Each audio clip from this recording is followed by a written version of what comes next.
Família, trabalho, relações. Onde o seu pensamento te leva. Vermelho é o livro de Ana Marcondes, onde o universo feminino encontra o fluxo de consciência. No podcast, essa narrativa se expande em uma conversa franca sobre assumir o protagonismo da própria vida. Olá a todos, eu sou a Ana Marcondes e nós estamos aqui no podcast Vermelho, que faz parte do projeto E Livro Vermelho, que foi um prêmio de fomento da Secretaria de Cultura, a obra inédita de literatura, que eu fiquei muito feliz, porque além de eu poder editar o livro, a gente está com todo um trabalho de contrapartidas sociais, do qual podcasts fazem parte. Hoje eu estou aqui com uma convidada muito especial também, é a Vanessa. A Vanessa, ela é escritora, tem um trabalho também de educação, também é premiada pelo PROAC há alguns anos atrás, na edição também de contos, e eu queria que ela contasse um pouco dessa trajetória dela pra gente aqui. Em primeiro lugar, né, eu quero agradecer o convite que a Ana Marcondes fez para mim, né? Nós nos conhecemos através das redes sociais e eu fiquei muito contente, estou muito feliz de estar aqui com você. Meu nome é Vanessa Molnar, né, como já foi apresentada, e eu sou escritora, sou também uma historiadora, né? Sou mestre em estudos culturais, sou formada pela Universidade de São Paulo e moro no ABC Paulista. Eu tenho 2 livros de conto e 3 romances publicados. Eu publiquei um livro de contos pelo PROAC há muitos anos atrás, depois eu fiquei um bom tempo sem publicar, por conta do trabalho, né, por conta de uma série de coisas que me impediram de publicar, de escrever, mas na verdade eu nunca parei de escrever e nem de ler, né, desde essa época, de 2008. Mas assim, a vida atropela a gente, né, não é fácil, né? Nasceu o meu filho, me casei, aconteceu uma série de coisas. A vida foi acontecendo, né? E embora eu nunca abandonei a literatura, eu sou muito ligada ao movimento literário da minha cidade. A gente tem um coletivo lá de mulheres. Que interessante. Fala um pouquinho, conta um. Sim, esse coletivo de mulheres, ele acontece numa livraria, tem 30 anos lá, é a livraria Alfarrábio. Essa livraria, ela é da poeta Dalila Teles Veras, né? Conheço. Então, que bacana. E eu frequento lá já há bastante tempo e participo com elas do coletivo Sábados Perversos, que é um coletivo onde a gente só discute literatura feita por mulheres, né? Legal. E você tem um trabalho que também é uma escrita ligada a essa questão do feminino. Os 3 romances meus, eles tratam dessa questão do feminino, né? Eles passam por isso. As minhas narradoras geralmente são mulheres, né? São poucos homens narradores meus. A questão da violência de gênero contra a mulher está sempre muito presente na minha obra. Eu tenho a violência como um tema central, né? E aí não tem como não falar da violência contra a mulher na contemporaneidade, né? Com certeza. Você acha que é um assunto que ele vem se ampliando muito, né, nas questões, nas discussões nas redes sociais, porque a gente tem visto cada vez mais, né, essa violência de uma forma estranhíssima, eu posso dizer, porque parece que o mundo avança, mas a violência também. Como que vocês trabalham? Você tem esse grupo de mulheres, como que vocês trabalham? Só você que trabalha a questão da violência? Como é que você desenvolve essa percepção? Desse grupo de mulheres, eu sou uma das poucas prosadoras. São muitas poetas, né? Tá. E poucas prosadoras. Mas as prosadoras todas tratam da questão da violência contra a mulher. Inclusive a Isabela Teles Veras, que é filha da Lila Teles Veras, é uma escritora também.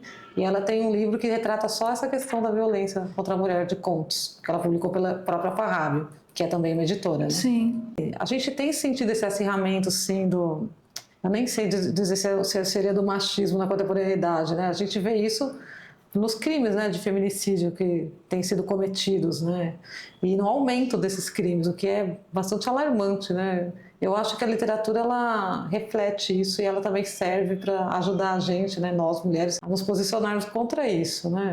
Eu acho que também tem essa questão da sororidade, né, de você ler o que está acontecendo, ou você, quando são narrações de fatos reais, ou mesmo quando eles são ficção, e que passam por essa narrativa sobre a questão da violência, tem muitas mulheres que não sabem que elas estão sofrendo violência no dia a dia, ainda. Porque é uma violência que é camuflada com cuidado, é uma violência que é camuflada com preocupação. Eu não sei, eu vejo isso muito forte hoje, inclusive nas meninas muito jovens. É mesmo uma dissimulação formação, né? E eu acho que há uma coisa ainda muito forte na sociedade brasileira, que é a questão da jornada dupla feminina, né?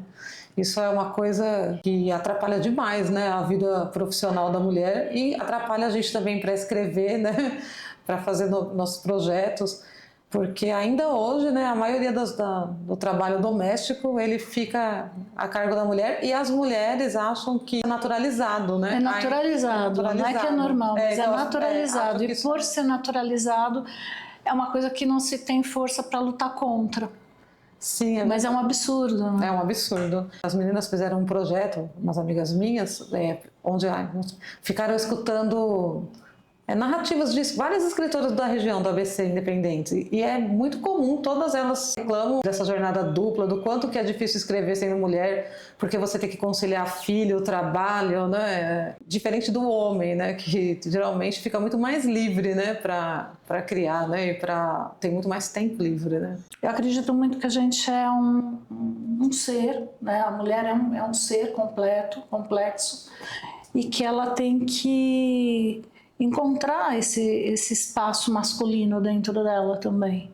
Porque a gente tem, na nossa formação, a nossa genética, a gente tem características masculinas e femininas. Eu acho que quando você consegue exercer um domínio dentro desse universo que nos constitui, de exercitar algumas características masculinas, que a sociedade diz como masculinas, que são posicionamento, uma rotina que não abarca essas questões caseiras, né? Que você se traduz como um profissional e que esse profissional depois tem direito a um tempo de descanso, porque a mulher não tem descanso nem nas férias. Isso mesmo. Né? A mulher não tem descanso porque a gente trabalha a nossa jornada e aí a gente volta para casa e tem que cuidar de filho e tem que ver o que tem para comer e tem que ver se ou fazer a comida ou arrumar a cama ou que se saiu correndo ainda vai estar desarrumada. É uma coisa que se espera desse papel feminino, como aquela história, né? Eu sou mais velha que você. Quando a gente era criança, a gente ganhava vassourinha, né? Pazinha para aprender a varrer e limpar o chão. A gente ganhava panelinha para aprender a cozinhar, brincar de cozinhar. Ou seja, a gente foi educada para tarefas domésticas, para tarefas do lar. E agregou nossa vida profissional. Até hoje, né? As mulheres, mesmo as mulheres modernas ainda fazem isso, né? Com seus filhos, com as suas filhas, né? A gente vê. Eu não dou vassourinha. Não dá vassourinha. Eu não tenho vassourinha, né? Ainda bem.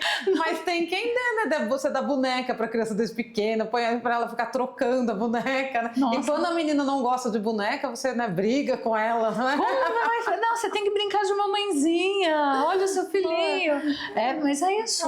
Isso ainda persiste bastante, né? E é uma coisa assim, eu sei que dentro do feminino a maternidade é uma coisa muito legal, mas a maternidade ela pode ser exercida junto com a paternidade, quer dizer, os dois têm que cuidar, os dois têm que ter o dia a dia com o filho. A gente está vivendo hoje um mundo de muitas expectativas. A percepção que eu tenho é que as mulheres elas estão fragilizadas, porque elas estão muito cansadas, muito cansadas. Então, quando você fala assim, não, mas eu por exemplo, eu tive a oportunidade de estudar muito, você também. A gente não abandonou sonhos, a gente se propôs a acumular tarefas. Tem o seu trabalho, você tem a sua jornada, você tem o seu grupo, a literatura, quer dizer, você agregou, você é mãe, né? Eu também tenho todo esse lado, mas eu vejo mulheres que não conseguem, porque elas, primeiro, têm medo. Sim. Né? E segundo, às vezes uma coisa assim do eu não vou conseguir mesmo, eu não dou conta. E não é à toa, né? Porque na verdade é muito pesado mesmo, né? A gente que se adapta, né? Mas é uma coisa difícil, pesada. Por isso que muitas mulheres desistem, né? Às vezes dos seus sonhos, né? Infelizmente. Mas eu acho que a literatura, ela tem, feita por mulheres, ela tem crescido muito, né, no Brasil. Ela cresceu bastante. Você não se sente assim como uma pessoa que pode ajudar outras mulheres através do seu trabalho? Eu espero que sim, né? Eu escrevo pensando um pouco nisso, né? Esse último livro que eu escrevi de contos, ele é um livro que ele é para chocar as pessoas, né? Em relação a questões de violência e de violência contra o gênero, tem bastante violência. Posso mostrar? Pode, de gênero. Eu já falei que as pessoas já falaram, não é para se identificar mesmo, é para incomodar. Né? Eu acho que a arte, a função principal da arte é incomodar. A estética é uma coisa que a gente usa a favor de um bem-estar, mas a arte como arte, ela tem que incomodar. E literatura é arte. Então o livro é Depois da Natureza, Não Existe Lirismo, de Vanessa Moldar.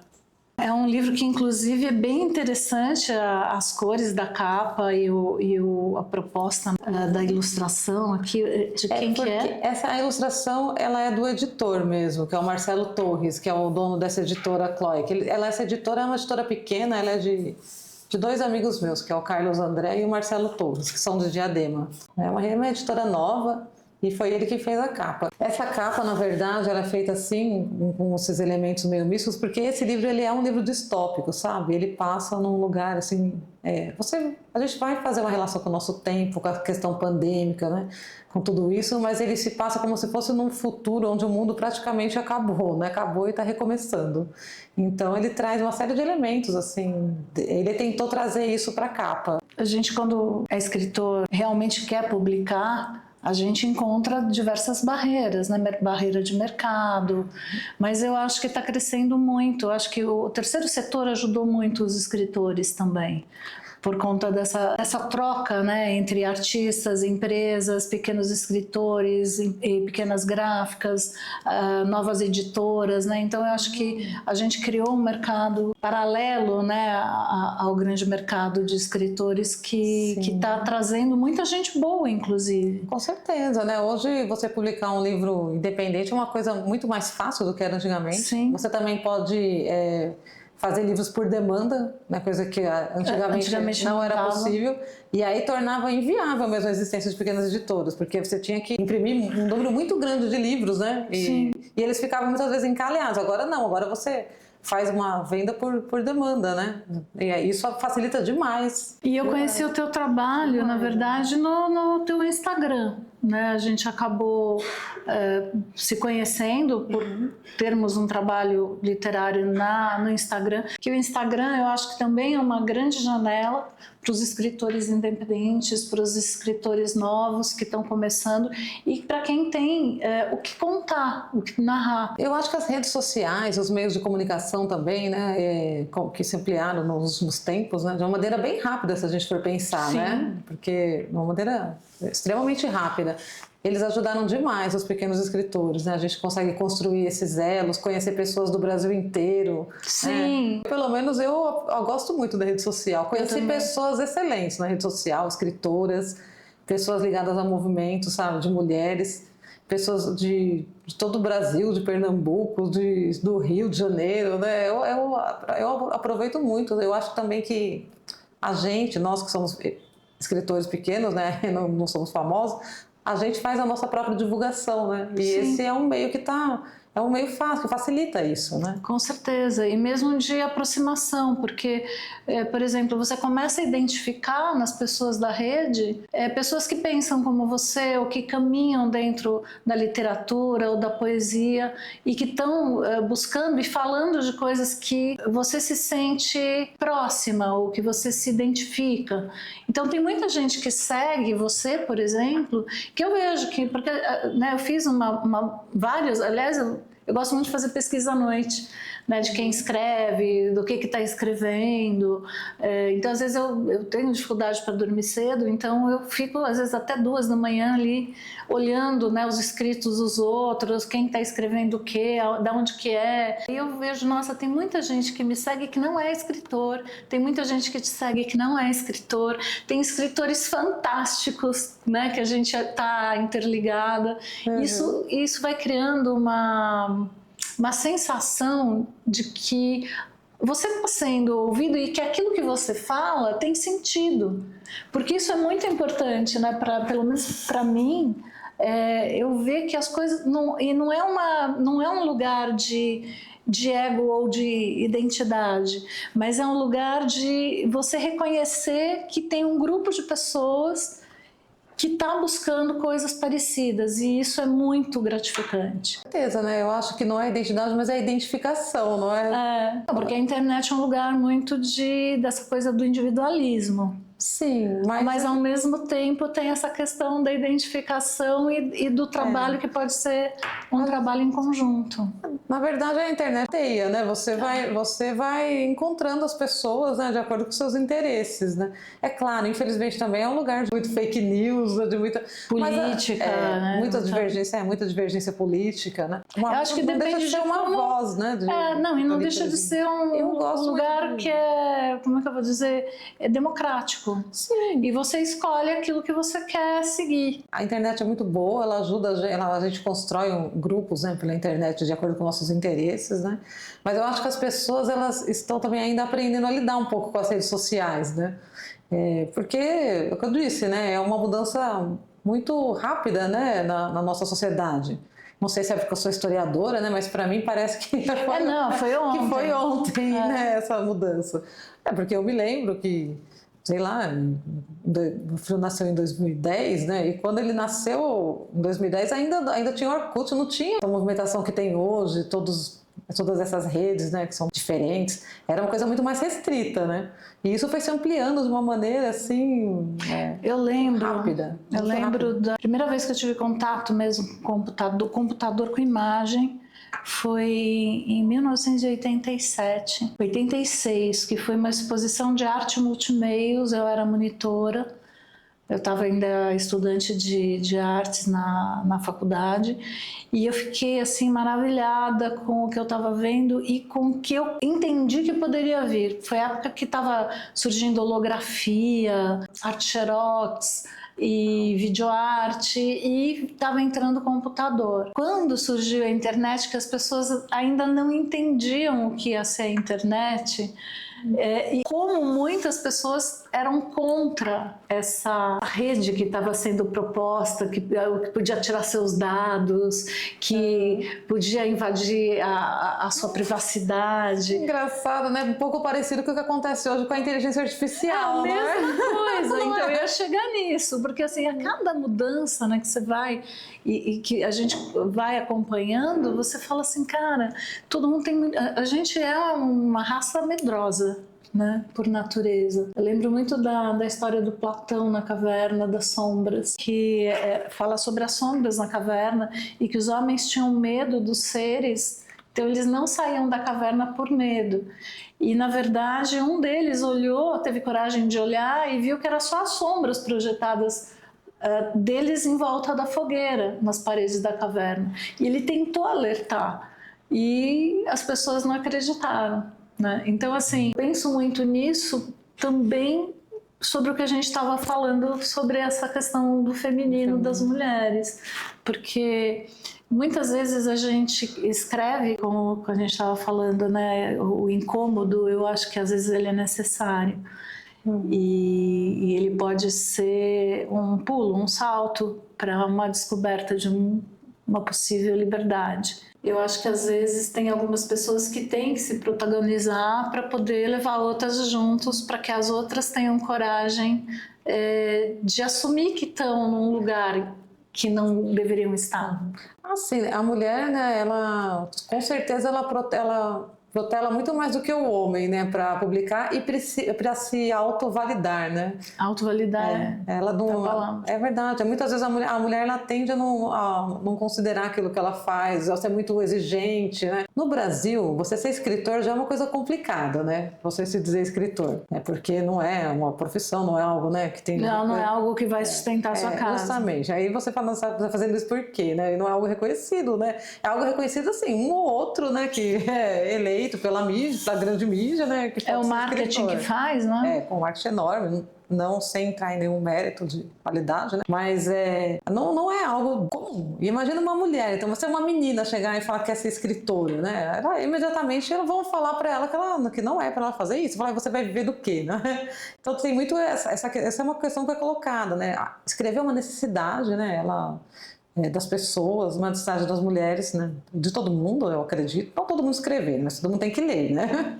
Mas assim, mas para algumas pessoas é uma necessidade e isso é tolhido, né? Já desde a infância, porque eu mesma, eu sempre gostei de ler, de escrever, sempre quis ser escritora. Eu sou uma pessoa que queria ser escritora desde pequenininha. Tive que virar professora, os meus pais não entendiam, né? Não entendi, ainda mais meus pais, né? Meu pai era operário da região do ABC paulista, né? E a minha mãe é uma funcionária pública. Então, assim, você é criado para trabalhar, né? Claro. Você não é criado para ser escritor, é uma coisa que está muito distante da realidade, né? Daquela realidade. Por sorte, a gente sempre tem os professores, né? Que nos acolhem, né? Eu acho muito importante o papel da escola. Acho que é muito importante os bons professores. Sim, né? Porque o educador, né, que a gente fala hoje, ele é mais do que professor, ele faz a diferença. Faz a diferença. Isso é uma coisa que eu também vi muito nessa pesquisa que está sendo feita. Sempre a diferença principal ela é feita ou por algum educador, ou muitos escritores, inclusive jovens, bem jovens, elas começaram a ler frequentando a biblioteca comunitária de bairro, sabe? Então, isso faz uma diferença enorme na vida delas, salva elas às vezes. Com certeza. Né? Salva as mulheres, porque uma coisa é você ser uma mulher, né, de classe média privilegiada, você vai ter um pouco mais de acesso à educação. Não vai também ser incentivada a ser escritora, porque não dá dinheiro, não tem status, né? Mas para uma mulher mais pobre que precisa trabalhar desde cedo, né, que é pior ainda, né? É pior, porque não tem acesso aos livros. É quase loucura, né? É quase loucura. Você fala assim, mas você vai fazer o que com o teu livro? Quem que vai ler? Como é que você vai botar arroz no seu prato? Como é que você vai comprar um sapato? Quer dizer, a criança, a adolescente já míngua, né? Com certeza. Então ela quer buscar, ela vai ser qualquer coisa na vida menos escritora. Ela vai fazer um TikTok, ela vai estudar dança, porque a dança de repente ela pode entrar para uma companhia, né? Ela pode entrar para um balé, ela pode fazer, porque tem isso, né? Eu tô ligada à cultura. A gente tem um instituto que trabalha com educação cultural. E a gente vê muito isso. Algumas famílias perguntando, mas o que exatamente o meu filho vai fazer depois disso? O que isso vai agregar? Porque a gente trabalha com regiões de vulnerabilidade, com público de vulnerabilidade ou de medida educativa, e aí você vê muito isso, as potencialidades que podem ser desenvolvidas e às vezes aquela preocupação dos pais, mas isso serve para quê? Né? Mas o que isso vai agregar? E na verdade a cultura vai agregar em tudo, mesmo que você vá para um trabalho que seja um trabalho de balconista, você vai se portar melhor, você vai falar, você vai ter um repertório, você vai começar a gostar de frequentar lugares que têm coisas de arte, e com isso a sua perspectiva, né, emocional, vivencial vai começar a aumentar, que é a mesma coisa. Você lê um livro, você entra na história daquele personagem, você começa a entender narrativas diferentes, você viaja, você tem uma criatividade que começa a surgir. Então, assim, são outros mundos que se abrem. Com certeza, né? E com certeza a pessoa que tem acesso à arte, né, de uma maneira geral, e à literatura, ela também vai ter uma expectativa maior, né, de vida que eu digo, né, de objetivos, de sentido, né, de vida, de sentido exato. de vida. Ela vai almejar mais, né? E isso é muito importante. Mas a gente vê, né, ainda tudo isso é reflexo também da nossa sociedade. Nossa Sim. sociedade é muito imediatista, né? É muito ainda mercantilizado de um jeito às vezes ruim, né? Porque tudo tem que ser transformado em dinheiro, né? E a gente precisa de dinheiro para pagar nossas contas. A gente precisa, Mas, né? Mas assim, mas a gente precisa de outras coisas também, né? Exato. Os jovens, principalmente, às vezes eles têm muito. É que a gente está vivendo uma vida, que a gente precisa cada vez mais de mais dinheiro. Não é que a gente precisa de dinheiro para viver.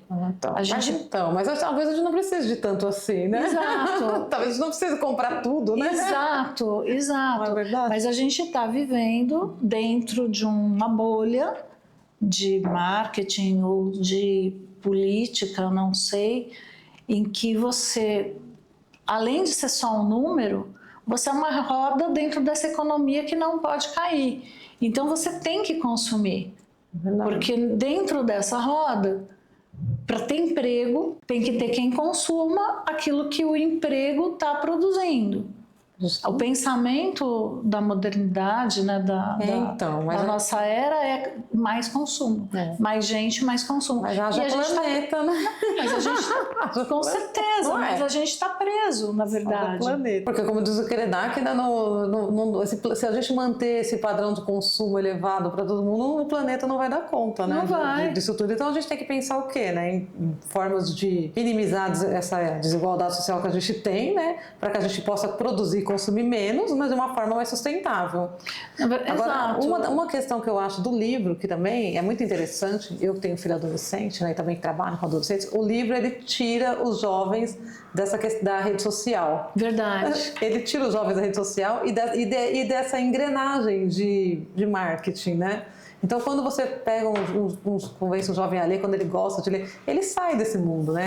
Ele prioriza, ele começa... Porque eu acho que tudo é prioridade.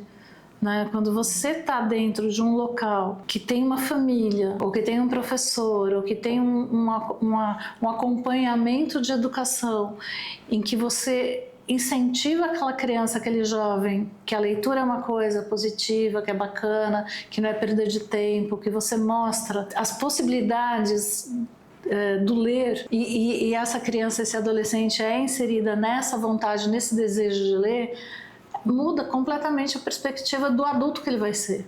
Com certeza. Tira ele disso, amplia os horizontes, diminui o machismo, dá para ele uma visão mais diversificada, né? Mais democrática da sociedade. A gente vive momentos de muita polarização, de muita radicalização, né? Sim. E a gente precisa que as pessoas tenham uma visão mais humana, né? Das coisas. A literatura humaniza, né? As pessoas, eu acho. Com certeza. Eu acho. Esse poder. A arte, eu li de uma sobre maneira, isso, né? hoje cedo. Era exatamente isso. Você tem que se aproximar das coisas boas. Ler é bom, andar descalço no chão, cultivar uma planta, né? Fazer uma leitura com a família, fazer um passeio cultural. Quer dizer, são coisas simples e que você não vai gastar dinheiro. Não. Né? Que não vão, e que vai ser tipo um oásis nessa vida, nesse caos que a gente está vivendo de tem que. É verdade. E as pessoas muitas vezes nem conversam, né, mais entre si e nem com os filhos, porque ficam o tempo inteiro no celular, né? É uma doença. É uma doença. É uma doença. E a gente tem que dar um jeito de se livrar um pouco disso, né? Porque... Na minha casa eu fiz uma coisa assim, na hora da refeição, o celular, se tiver celular junto, eu vou desligar e vou esconder. Não, tá certo, né? Porque senão a pessoa tá comendo, tá vendo celular, então ninguém fica conversa. Assim, né? Enfiado no prato. É um vício. E os adolescentes também ficam muito no computador, né? Jogando. Eu acho legal, né? Mas tem que ter um limite, né? Tudo na verdade é bom. Eu acho que assim, né? Os jogos são maravilhosos mesmo hoje em dia, né? Falando como professora agora, é muito legal a internet, é muito legal o computador, é muito legal as redes sociais, só que não pode ser no nível e na quantidade que está sendo usado agora. Tem que ter critério. Exatamente. Porque tem que viver também. Sim. Essa discussão está sendo posta agora, né? Foi proibida a questão dos celulares nas salas de aula, né? É difícil fazer isso, né? Mas é muito difícil.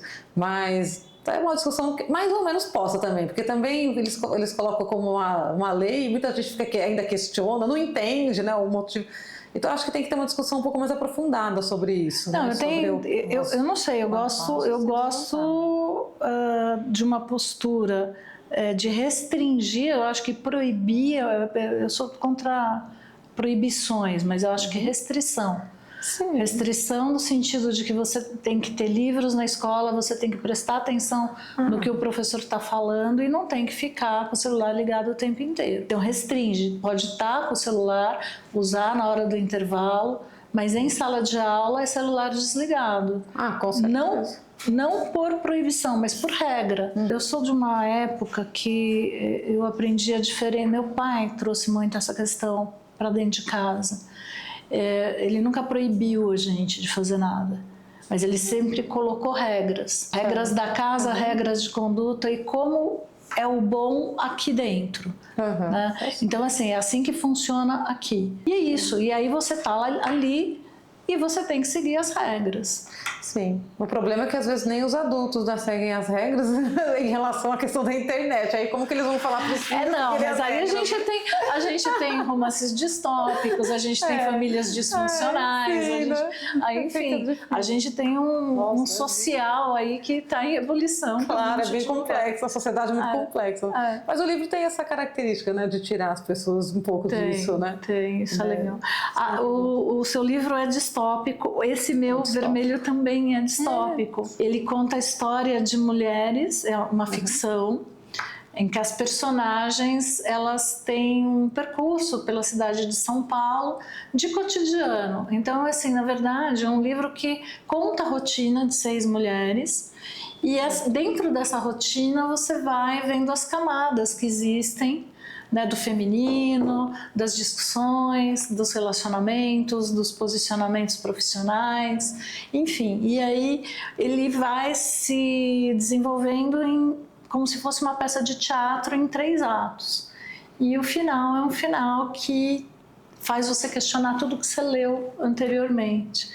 Então, eu acho que é ele tem... curiosa para ler. Ele tem uma dama aqui, né? Vou mostrar aqui, assim, essa dama, ela é a dama justamente do xadrez, porque eu vejo a vida como um jogo, né? Com regras, que você tem que aprender a jogar para que você faça o jogo que é melhor para você, com propósito, com determinação e com sentido. Com certeza. E isso tem muito a ver com escrever, né? Tem muito a ver com escrever. Porque escrever também, né? Para escrever você precisa de regras, precisa de propósito e precisa de sentido, né? Exatamente. Mas eu estou muito curiosa para ler o seu livro. Eu estou curiosa para ler o seu também.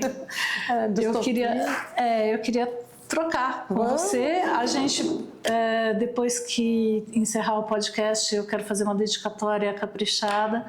Queria dizer que foi um prazer estar te recebendo aqui hoje. Eu queria muito continuar essas conversas. Eu gostaria de, no final dos podcasts, se a gente conseguir, reunir todas as mulheres que participaram para uma conversa geral, que eu acho que seria legal todas nós, né, todas as que vão estar fazendo o podcast aqui, o vermelho, que eu acho que é uma cor que representa a gente também.